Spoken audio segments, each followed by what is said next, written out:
Hey everyone, welcome to learning Himachal. आज हम PYQ based concept series का लेक्चर 7 करेंगे, जहां आज हम विटामिन के बारे में पढ़ेंगे। यहाँ पे एक प्रीवियस ईयर क्वेश्चन है जहां हमारे से पूछा है कि सन की रेज में कौन सा विटामिन पाया जाता है, A, B, C या D। तो सबसे पहले विटामिन के इम्पॉर्टेंट फैक्ट्स देखते हैं और लास्ट में इस क्वेश्चन का आंसर करेंगे। तो स्टार्ट करते हैं।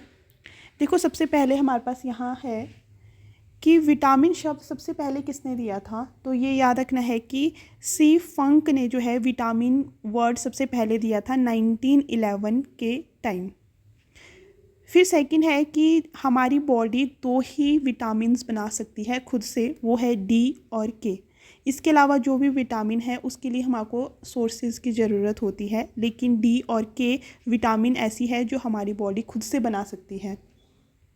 फिर हम विटामिन को दो टाइप्स में डिवाइड करते हैं। एक तो हमारे पास आता है फैट सॉल्यूबल और दूसरा हमारे पास आता है water soluble. Fat soluble vitamin आ जाएगी हमारे पास A, D, E और K, और वाटर सॉल्यूबल आ जाएगी B, C और P। फिर अब एक एक करके सारी विटामिन देखते हैं। सबसे पहले है हमारे पास विटामिन A। विटामिन A को बोला जाता है रेटिनॉल, और इससे जो हमारे को डिजीज़ होती है वो होती है नाइट ब्लाइंडनेस। मतलब कि इसकी वजह से हमारे जो आँखों की देखने की पावर है वो कम हो जाती है। सेकंड, इसकी जो सोर्सेज हैं वो carrot, fish, liver oil, milk, green vegetable, ये सारे आ जाएंगे। फिर है विटामिन B1। इसको बोला जाता है थायमीन। इसकी वजह से हमारे को बेरी बेरी प्रॉब्लम होती है। और सोर्सेज इसके आ जाएंगे व्हीट, ब्रेड, पल्स। फिर नेक्स्ट है विटामिन C। इसको एस्कॉर्बिक एसिड बोला जाता है, और इसमें ये याद रखना है कि अगर हम इसको हीट करते हैं तो ये विद टाइम के साथ जो है डिस्ट्रॉय हो जाती है। मतलब गर्म करने पर जो है विटामिन C नष्ट हो जाती है, और ये एब्सेंट होती है मिल्क, एग और ब्रेड में। और ये किस में पाई जाती है? जो फ्रूट्स हैं, खट्टी चीज़ों में जो है विटामिन C पाया जाता है। फिर है विटामिन D। विटामिन D को बोला जाता है कैल्सीफेरोल। इसकी वजह से जो है रिक्टस जो है बीमारी होती है, और जो विटामिन D की कमी से क्या होता है कि जो हमारी बोन्स हैं वो वीक पड़ जाती हैं। फिर ये याद रखना है कि जो विटामिन D का सोर्स है वो सनलाइट है। सन की लाइट की वजह से जो है हम अपनी विटामिन D की कमी को पूरा कर सकते हैं। फिर है विटामिन E।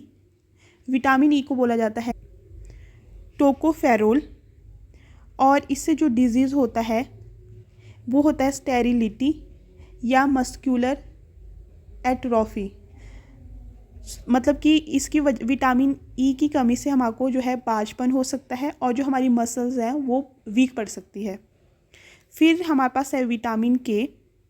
विटामिन K को कहा जाता है फाइलोक्विनोन, और इसकी वजह से जो है ब्लड क्लोथिंग हो जाती है। मतलब कि जैसे अगर हमको कहीं पे चोट लग जाती है तो वहाँ से ब्लड रुकना, मतलब ब्लड बिल्कुल नहीं रुकता, ब्लड जो है अनकंट्रोल हो जाता है।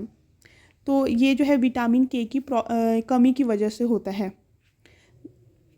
ये हमारे सारी विटामिन्स हो गई। हमारा क्वेश्चन था यहाँ पर कि सन की रे से हमको कौन सी विटामिन मिलती है। तो सन की लाइट से जो है हमको विटामिन D मिलती है। अगर आप जो है कोर्स लेना चाहते हो पटवारी एग्ज़ाम के लिए, तो आप इस नंबर पे कांटेक्ट कर सकते हो।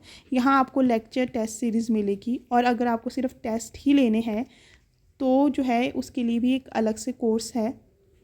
डिटेल इन्फॉर्मेशन के लिए आप जो है इस नंबर पे कांटेक्ट कर सकते हो, या फिर वेबसाइट पे जाके भी आप विज़िट कर सकते हो।